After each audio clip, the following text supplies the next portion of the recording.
પ્રોટીનનું શરીરમાં શું મહત્વ છે? ચાલો જાણીએ. હું ડૉક્ટર દિવ્યતા આજકિયા.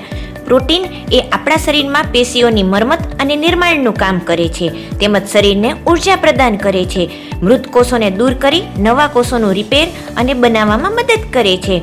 પ્રોટીન એ આપણા શરીરની વૃદ્ધિ અને વિકાસ માટે ખૂબ જ જરૂરી છે. તે ઇમ્યુન સિસ્ટમને મજબૂત કરે છે અને ચેપ અને બીમારીથી બચાવે છે.